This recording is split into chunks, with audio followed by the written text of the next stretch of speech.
Ahojte. Rozhodla som sa nahrať video, ktoré už mám nejako dlhšie v sebe, na takú nejakú tému, že ako prežiť ľahšie alebo ako vnímať ľahšie ten školský systém alebo tú školu, ktorá akože momentálne aj začala. A je to z rôznych dôvodov. Je to jedno preto, že tí, ktorí ma poznáte, tak už viete, že dlhé roky ako keby som aj učila v škole, ale tí, ktorí ma nepoznajú, tak len tak možno v skratke,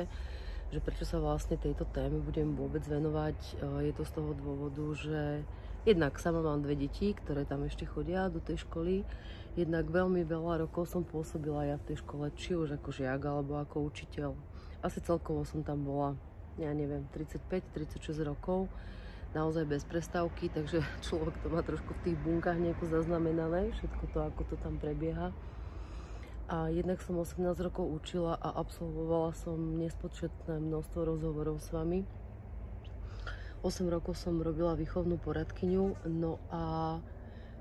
v neposlednom rade som stále s vami v kontakte a ako keby tento začiatok roka, či už sa stretávam s vami, alebo sa stretávam s bývalými kolegyňami, s niektorými, alebo proste s kamarátkami, ktoré sú tiež rodičia, tak stále sa dookola, a to je aj fascinujúce aj pre mňa, aj keď už to chápem trochu inak, že stále sa dookola opakuje proste to isté. Hej? Deťom sa tam moc nechce ísť, lebo nadávajú proste na to, ako to tam je, nadávajú na učiteľov, učitelia zasa na tých žiakov, že je to stále rokom horšie a horšie, že sa to už nedá vydržať, tak potom sú ešte ako keby sa pritvrdzujú nejaké sankcie,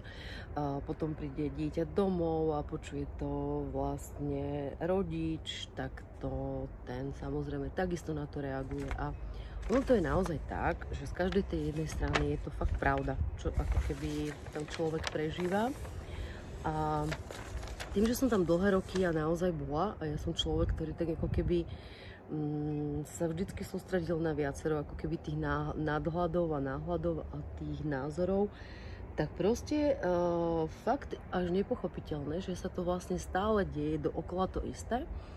A veľakrát sa aj hovorí, že bojuj, za to svoje bojuj, ale mne sa ako keby taký nejaký určitý boj, pretože boj tvorí len ďalší boj, veľmi neosvedčil. Tak za tie roky a aj za tie rozhovory s vami som došla k takým nejakým určitým uvedomeniam, kde sa potom trošku žilo aj mne ľahšie, možno, že mi to pomohlo aj vystúpiť z nejakého systému, kde sa mi už ako keby nežiadalo byť a keď sa s vami takto stretávam a rozprávam sa s vami, však vy viete, o koho ide, tak v podstate len takýmito krátkými nejakými uvedomeniami, ktoré sa rozprávame, úplne taký bežné veci, ktoré som si ináč myslela, že už bežne sa aj vedia, tak vám ako keby prichádza už len pri tých rozhovoroch takému nejakému určitému uľavovaniu, pochopeniu a je vám lepšie. Tak práve preto, aby som to nejakým spôsobom stále neopakovala dookola to isté, tak som sa rozhodla, že nahrám nejaké video pre viacerých z vás, také nejaké základné 2 body, ktoré zvyčajne k tomu uvedomeniu a k tomu ľahšiemu životu na tej škole pomáhajú. A myslím si, že nie len teda tým žiakom, ale aj nám rodičom, aj možno práve tým učiteľom, lebo z takej jednej podstaty sme všetci to isté, hej, a všetci si to tak trošku nejako akoby nejakým spôsobom vytvárame. Ja som si všimla na mladých ľuďoch, keďže vlastne som ja pracovala so staršími žiakmi a vždy sa mi trošku s nimi lepšie pracovalo, lebo som mala taký pocit, že oni už tak ako keby chápu, čo im chcem povedať. Vždycky som tak vnímala na tých starších žiakov, že ako keby chcete žiť tak slobodnejšie. A ono to tak aj vždycky bolo, že tá generácia stále sa ako keby rozprávala o tom, že aká je tá terajšia generácia. Tak ja som to tak nikdy nevnímala. Skôr som to brala, že ako keby tá väčšia sloboda, že človek chce žiť tú väčšiu slobodu tým, že má aj trošku taký nejaký väčší rozhľad a k týmto rôznym ako keby uvedomeniam som ja ako keby v živote na ne prichádzala jednak, že som to tam pozorovala celé v tej škole, ako to tam bežalo. Sledovala som zároveň môj vlastný život, môj vlastný príbeh, moje vlastné deti. Sledovala som, ako to robím ja, ako mňa ako keby hnevá nejaké veci, ktoré sa v tej škole dejú mojim deťom. sledovala som ako tie určité príbehy v živote na tých deťoch, ktoré tam boli, čo oni zažívali, ako keby tie deti v tej rodine, potom ako na to reagovali rodičia, ako na to reagovali učitelia. A úplne proste sa mi vytvorilo, že ako to vlastne funguje, že ako to všetko na seba ako keby nadväzuje, ako keby to zapadá ako také nejaké faktu puzzle. A začala som si z toho ako keby uvedomovať to, že a vlastne aj toto video nie je o tom, aby sme tu teraz niekoho obviňovali alebo osočovali, aj keď na určitú chvíľu to človekovi veľmi pomôže a možno, že aj dieťaťu to veľmi pomôže, keď ten rodič mu tak trošku aj tak podrží stranu. Mne samé ako malému dieťaťu niekedy tak strašne dobre padlo, keď naozaj som sa posťažovala doma, ten môj tatino skôr na mne nevykrikoval, ale stalo sa aj to, nehovorím, že nie,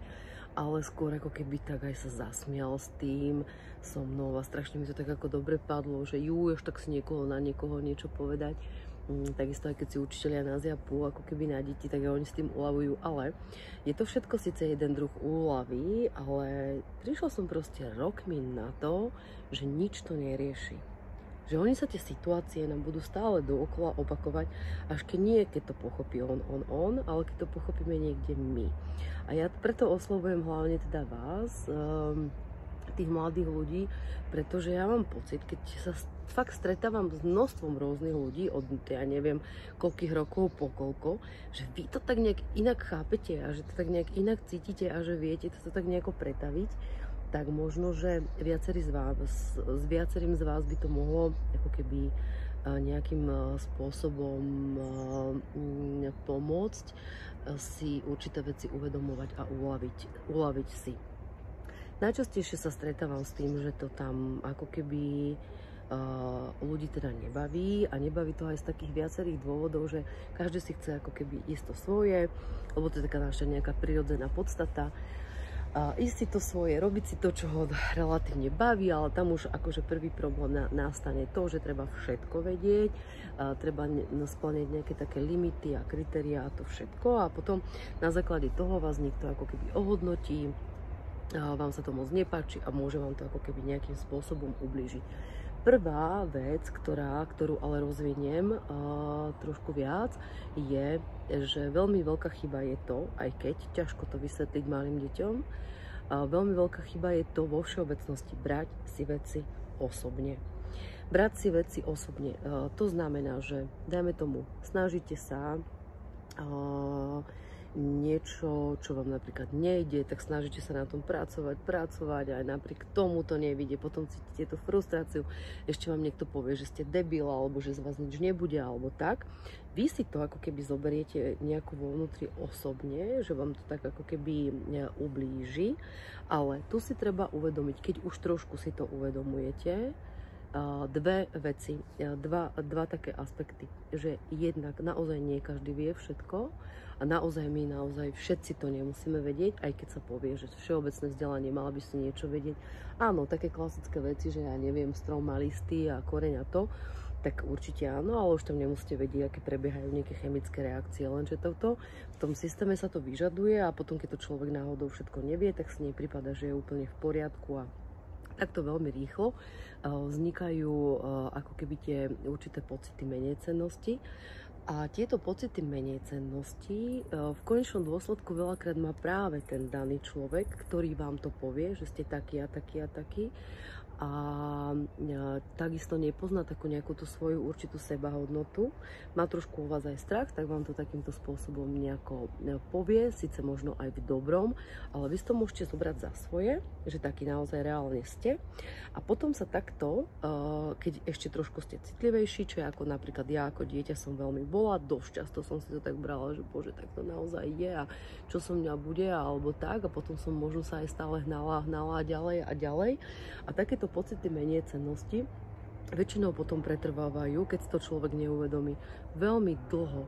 dlho, roky, môžu pretrvávať celý život a človek s nimi kľudne môže aj zomrieť a potom sa stane, ono by to ani nebolo také zlé, že by sa to stalo a človek skončí školu a ide ďalej. Ale väčšinou práve takéto tie zápisy, ktoré nám takto niekto povie, nám to veľmi takto nejako ublíži, tak takéto zápisy sa väčšinou ťahajú s ľuďmi počas toho života, že potom príde do práce a tam si nájde nejakého, alebo bude mať proste nejakého šéfa, ktorý riadne mu to dá ako keby pocítiť. Hej, zase sa cíti ako taký biedný. Potom,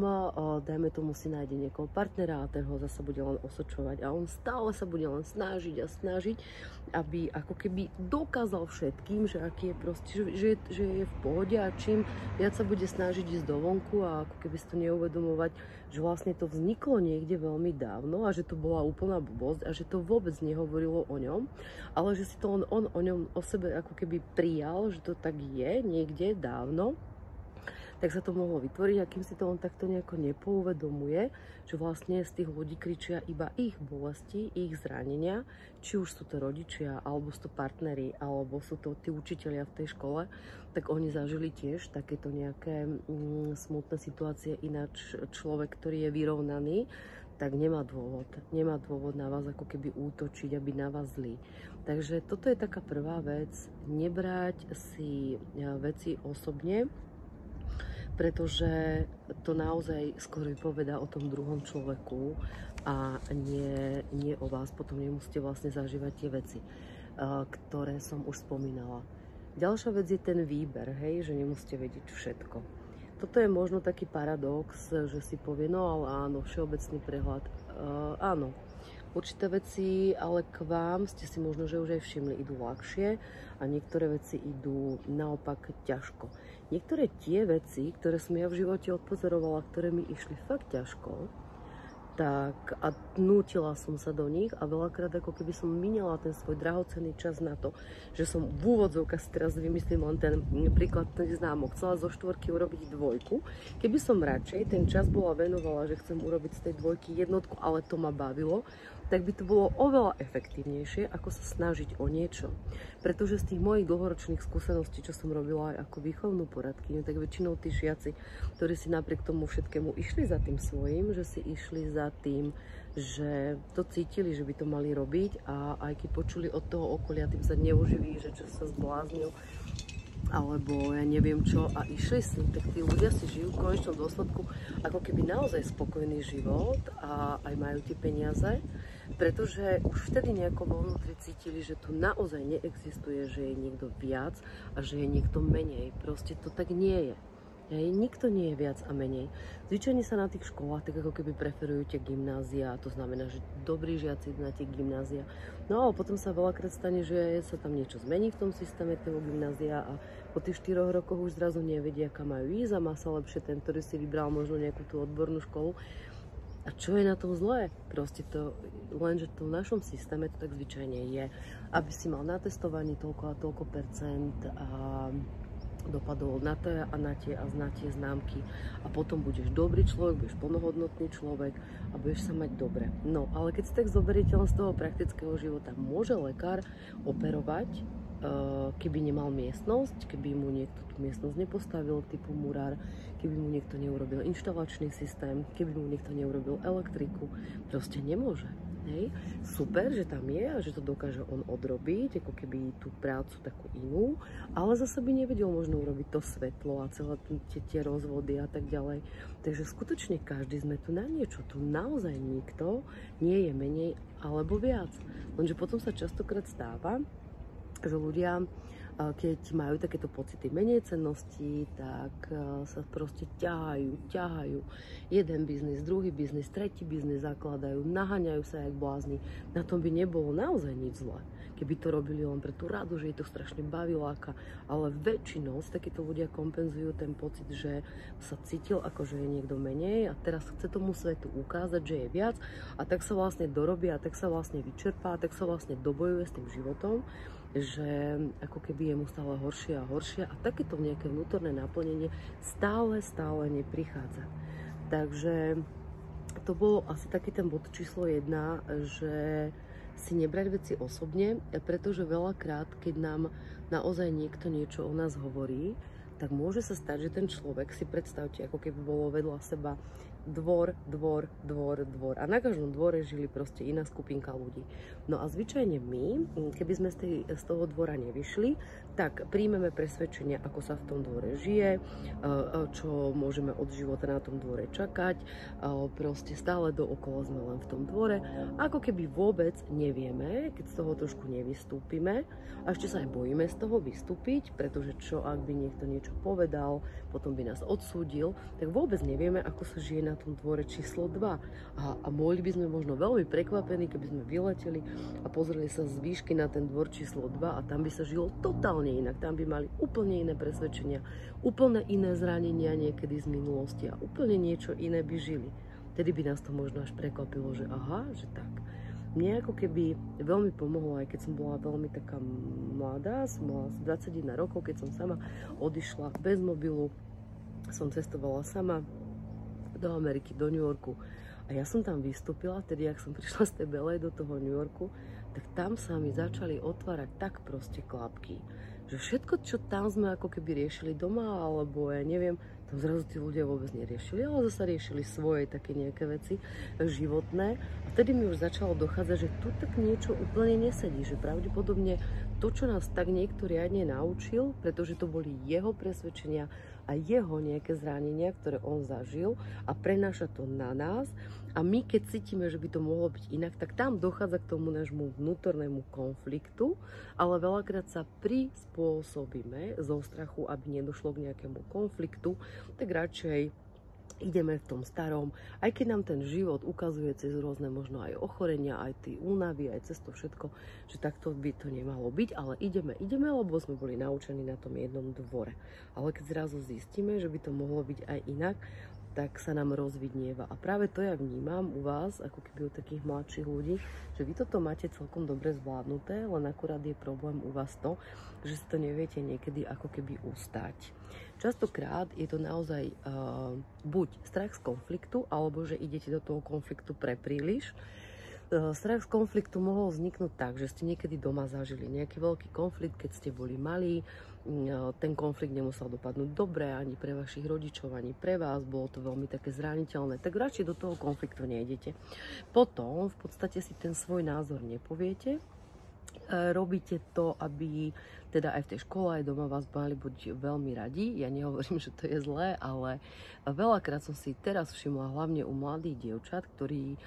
pôsobili na prvo veľmi tak poslušne a veľmi ako keby tak všetko v poriadku. Nikto to v podstate ani o nich doma nevedel, ani tí učitelia to vôbec nevedeli, ale tie dievčatá neskutočne trpeli vnútorne, lebo oni proste by to chceli inak, ale báli sa toho, že ten ich status toho dobrého dievčatia, ktoré aj vie, aj poslúcha, by klesol a prestali by ho mať radi v rodine aj v škole. To bolo pre nich tak nepredstaviteľné, lenže niekde vo vnútri cítili, že by trošku ešte chceli inak oni si robiť po svojom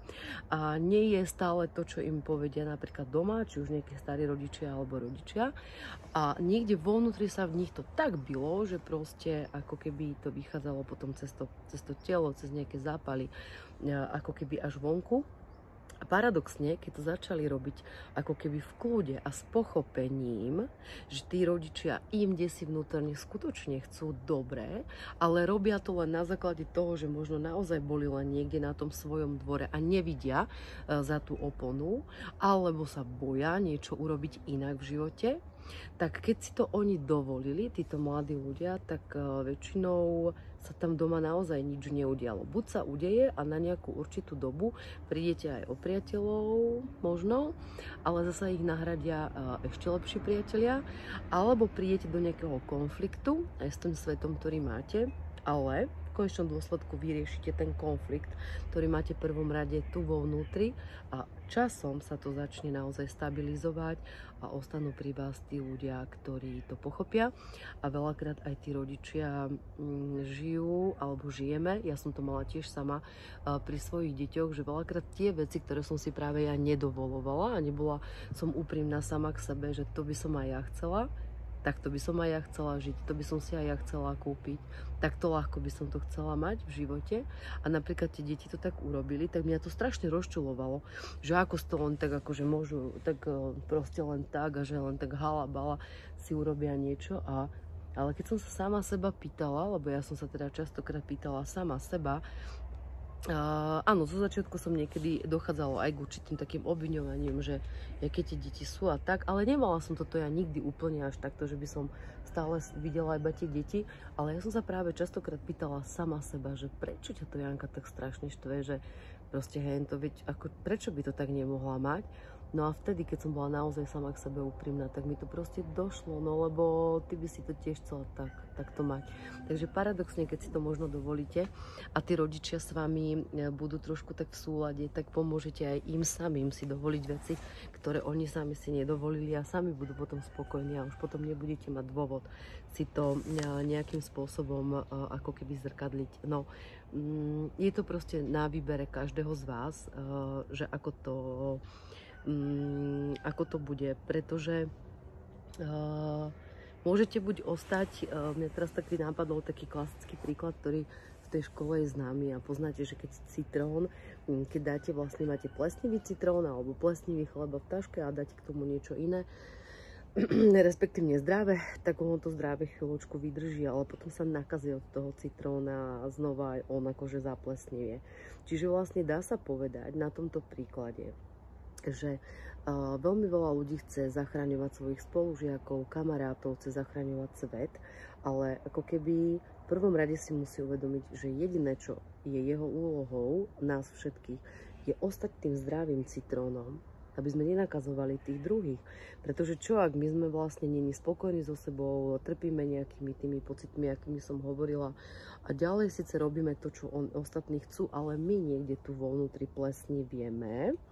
tak v podstate čo sa potom, no od nás zasa môžu len ďalej odplesnivieť. Čiže v prvom rade si ísť takú tú vnútornú spokojnosť, uvedomiť si, že to, čo mi hovoria zvonku a ma to uráža, tak to mňa uráža. Mohlo to naozaj nastať niekde v období, dajme tomu aj škôlky, že nám niekto niečo naozaj povedal, dajme tomu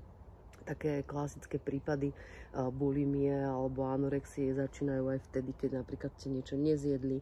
potom vás mohli zavrieť, to poviem extrémne prípady, v škôlke do nejakej izolačky, tam ste strašne trpeli, cítili ste sa ako úplne odvrhnutí z toho všetkého. A tam už v tej škôlke mohli začať napríklad tráviace problémy, alebo vám niekto povedal, že máte vyššie sukničku, trčí vám brúško. A takto to vlastne naozaj celé vzniká a potom to tým človekom ako keby môže celý život a v úvodzovkách sa len trpí. A pritom to vôbec nebolo jeho, ale mohla mať pani učiteľka vtedy nie je úplne najpríjemnejší deň, zranilo niečo ju, alebo jej to tak urobili kedysi v detstve, že ju niekde zatvorili a ona potom ako keby nemohla. No ale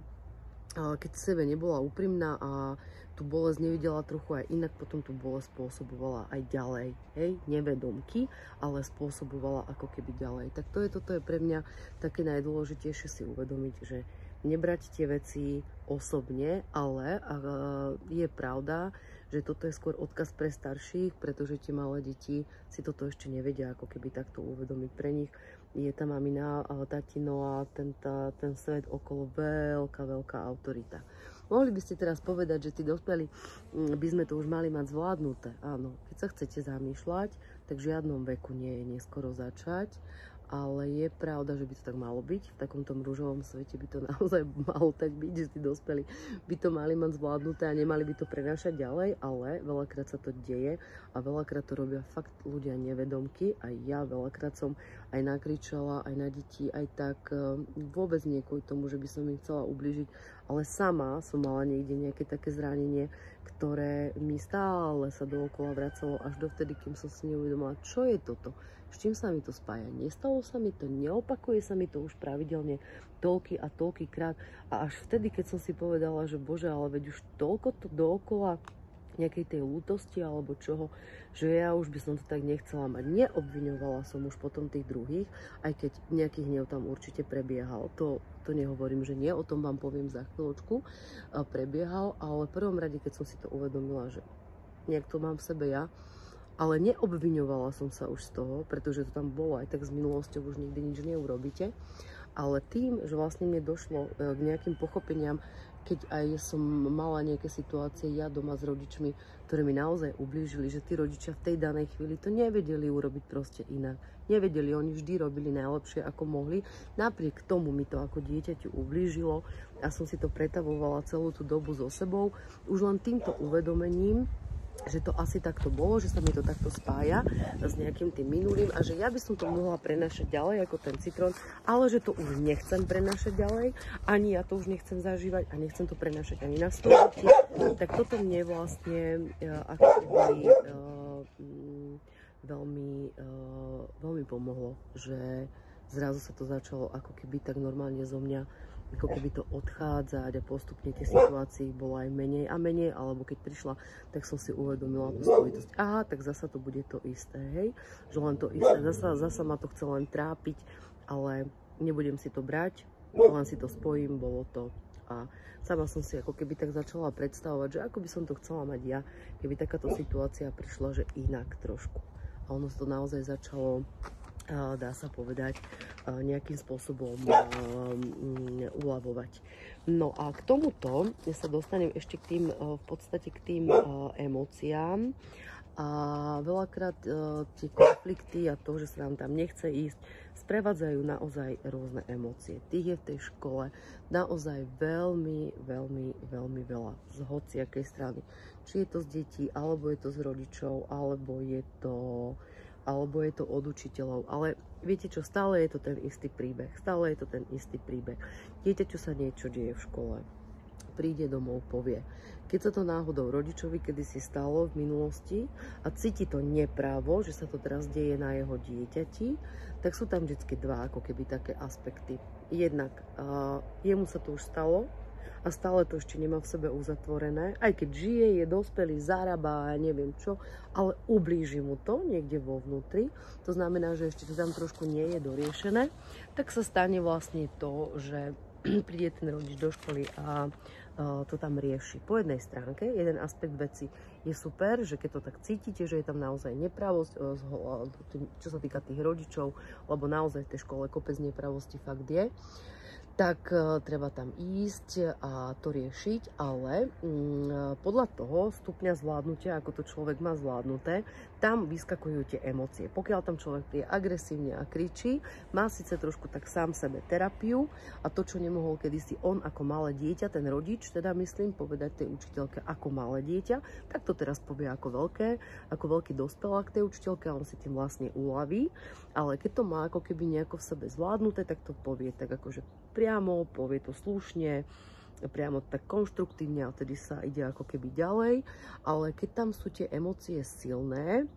tak vlastne je tam ako keby niečo nezvládnuté. Potom sa dotkne emócie tej učiteľky alebo nejakého urazenia. Ju mohol niekto uraziť ako keby v detstve. Teraz ten rodič to zahral, že ju urazí alebo to dieťa. Jej sa to zasa dotkne a zasa ona ide do konfliktu. Takže takto to vlastne funguje stále. No ale že ako to vlastne spracovávať. Môžete z toho vystúpiť len jedine sami. Hej, keď aj to budú odohrávať tí rodičia, aj tie učitelia, aspoň vidíte, že takýmto spôsobom sa chovať nechcete, do takýchto strát energií svojich nemusíte chcieť chodiť, tak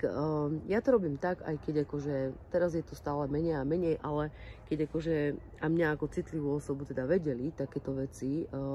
vyviesť z miery poriadne. Ja som sa snažila vtedy, keď na mňa tie silné emócie išli, ako napríklad na porade som sa snažila, alebo som tam nemohla byť stále niekde inde odchádzať, ale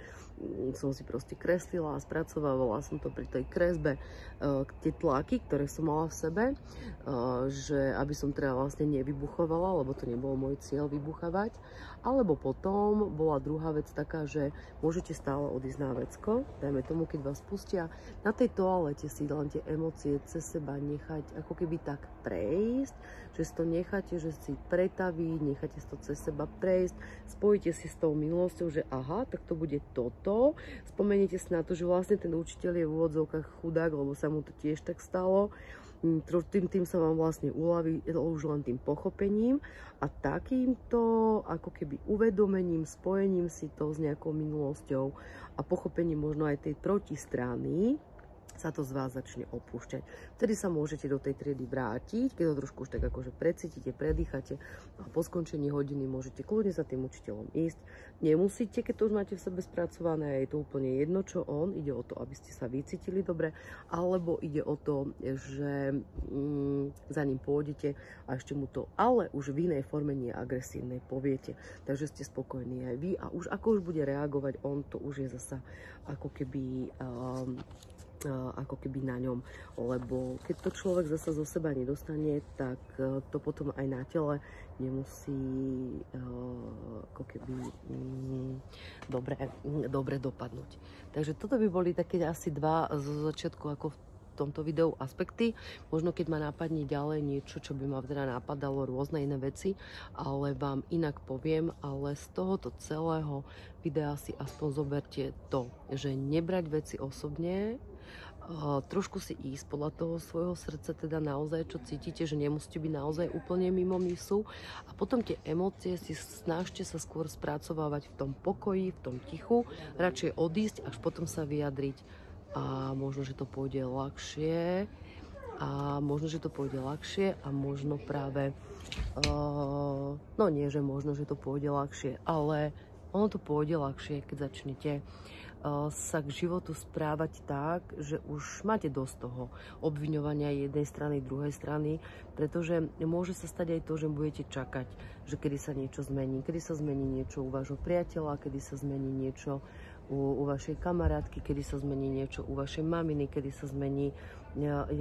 zmenia tí učitelia, kedy sa ten školský systém zmení. Na toto všetko sa dá vlastne ako keby fakt čakať, ale môže sa stať, že sa nikdy nedočkáte. Že sa nikdy nedočkáte, ako ja, keď som na začiatku videa vám povedala, že 35 či 36 rokov som v tom školskom systéme nejakým spôsobom fungujem, buď už cez seba, alebo cez tie moje deti, alebo cez to moje povolanie bývalé. A jediné, čo sa mi ako keby osvedčilo, je, že si vlastne využiť tie situácie, keď už sa teda dejú na zvedomenie svojich nejakých vnútorných zranení, čo sa nám niekedy v minulosti stalo, a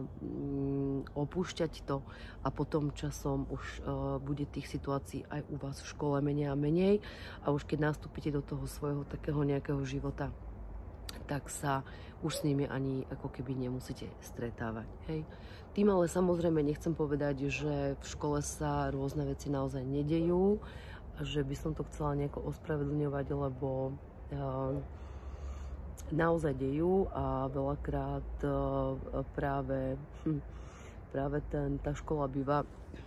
impulzom tých najväčších traum, ale zasa buďme si k sebe úprimní, nielen tá škola, ale aj rodina a tak ďalej. Ale není táto veta mierená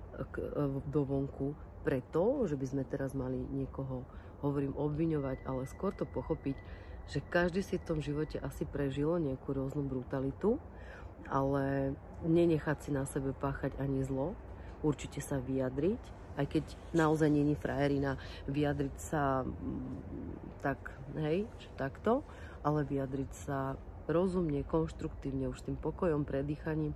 a uvedomením si aj toho svojho stanoviska. A vtedy je vlastne ten život taký, že sú tam aj tie hranice, aj s vami moc ten život nemyká, aj si poviete svoje, aj si to poviete slušne, aj sa toho potom bude ako keby diať menej, ale s tým, že by to už malo ísť trošku tak ľahšie. Tak snáď aspoň takto a zasa keď mi niečo nápadne, tak ja sa zasa ozvem, tak máte pekný rok, ďalší, a aj ďalší, či už ste v škole, alebo ste už aj mimo školy a ste v práci, ale ešte vás nejaké veci, možno z tej školy práve ako keby trápili a udupovali. A ešte nakoniec mňa napadol taký nejaký jeden príklad, konkrétne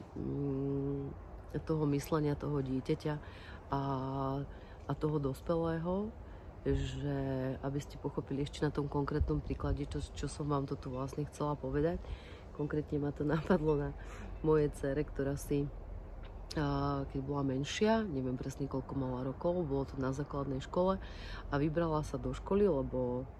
videla to v rôznych reštauráciách a aj doma, teda, že bolo nejaké to stolovanie, tak ja teda dosť veľa solím, tieto veci už ja moc neriešim, tak ona videla, že ja mám častokrát doma aj tú solničku a tú koreničku, teda viac tú solničku, no a ona, aby si spríjemnila to prostredie v tej škole, tak si zobrala so sebou proste nejaký to prestieranie, dala si to v školskej jedálni na stôl, zobrala si svoj príbor, dala si to vedľa seba, dala si tú solničku a tú koreničku a taká bola spokojná, že ak bude krásne stolovať. No ale došlo k tomu, že vlastne veľmi sa cítili urazené pani kuchárky a pani vedúca školskej jedálne, že ich neakceptuje, že si doniesla to svoje, tak oni si vydedukovali v hlave, že jednoducho ona opovrhuje ich riadom, že nie je dobre umytý, že nie je dobre umytá vidlička a lyžička. Z jej hlavy to absolútne nešlo, ale oni mali možno v sebe niekde tie pocity menejcennosti, že nerobia oni tú svoju dostatočnú prácu. Dobre, niekto im možno ich sfúkol, že to jedlo je hen také a to im ublížilo. A oni vlastne, keď toto videli, že niekto takto priniesol, tak už automaticky ich nejaké zranenie sa aktivovalo. A namiesto toho, že by si tam boli uvedomili, že čo ja idem reagovať, na čo ja idem reagovať, že aj mne by sa nepáčilo takto v tej robote, keby si to takto boli spracovali, tak ono to odíde hneď. Ale namiesto toho išli do boju a išli do konfliktu proti dieťaťu, ktoré sa len dívalo a nechápalo, čo je vlastne zlé na tom, že si urobila v tom prostredí tej školskej jedálne ako keby ten svoj priestor veľmi pekný. No a tým, že ale na ňu nakričali, poobviňovali ju, tak ona si to zobrala v tom prípade automaticky už, čo bolo v nej. Že urobila niečo zlé, že porušila to, lebo všetci to proste tak nemajú. No proste kopec sa tam dá takých tých nejakých, že to som nemala, hen tak som to nemala a potom sa už človek aj bojí v tom svojom živote ako keby vystúpiť trošku viac z toho radu, lebo už raz bolo na ňo nakričané, rodičia museli prísť teda aj my do školy, že čo to naše dieťa tam rieši takýmto systémom stolovania. Úplná blbosť, ale jedna strana si neuvedomila, že kde jej to vzniká, že prečo ich to urazilo. Dieťa to ako keby poňalo s tým, že urobilo niečo zlé, tak mohlo sa stať, aj keď potom sme to so Šarlotkou riešili, ale môže sa v takýchto prípadoch ako keby stať, že sa človek uzatvorí normálne na celý život, že nechce alebo nevie už potom v živote urobiť niečo, čo on by si chcel tak dopriať a urobilo by mu to radosť a bol by možno ešte aj inšpirácia pre niekoho iného, ale už sa bojí, lebo raz dostal tou lopatou po hlave, tak už sa bojí ako keby vystúpiť z toho radu, byť ako keby trošku iný ako ostatní, pritom všetci sme iní ako ostatní, ale už radšej ako keby si sadneš tam do tej fronty a sedíš radšej v tom prostredí, ktoré sa ti nepáči, len aby ti nedošlo k tomu vnútornému zraneniu. A potom sa stane, že keď sa takto človek analýzuje, tak práve preto, keď už idete, ste starší a chcete si tak povedať to svoje, hej, už máte chuť si to tak, akože znútra z vás to ide a príde nejaký človek, ktorý vám povie, a tebe asi musíš šibať a streliť ti lopatou po hlave a ty sa zasa cítiš úplne zasa, že čo? A tak toto presne vzniká. Až do tej doby, kým si to človek neuvedomí, že aha, takže to boli ich zranenia, to so mnou nemalo nič spoločné, takže nebudem si ich veci brať osobne. Keď si nemôžem stolovať tu, no tak proste budem stolovať niekde inde. Alebo to možno skúsim ešte raz a možno budú stolovať aj ďalší, trošku príjemnejšie, aj keď sú to spoločné priestory v nejakej školskej jedálni a tak ďalej. Takže ísť potom po tých uvedomeniach, ísť za tým svojím a keď si to človek aj takto uvedomí, tak v podstate už sa mu to asi ani nemusí stať, že už si to prestrieľadlo donesie a už ho ani nikto nevidí, ani ho nikto nerieši. To je prvá vec, alebo už sa to v podstate tomu človekovi ani diať nebude. len tým uvedomením a tým precítením si toho hnevu, aké to dieťa napríklad mohlo ako dieťa teda mať, či už na tých všetkých zúčastnených, ja ako mamina svoj hnev, tiež na tých zúčastnených, tie kuchárky svoj hnev na to dieťa, že si robilo, čo chcelo. A keď si to každý takto popreciťuje a spojí si to s tou svojou vlastnou situáciou, u každého sa to vlastne ako keby rozplynie a takýchto situácií bude menej a menej. Chápem a nemám úplne akože najružovejšie okuliare, že to musí robiť každý a že takto je toto najsprávnejšie, ale mne aj s mojimi deťmi to v živote veľmi pomohlo. Keď sa s vami rozprávam, vám takéto uvedomenia veľmi vždy pomáhali a uľavovali, tak preto som sa to rozhodla nahrať a snať aj tak, ako tak zrozumiteľne. Tak majte sa pekne, to už bude naozaj všetko. Ahojte.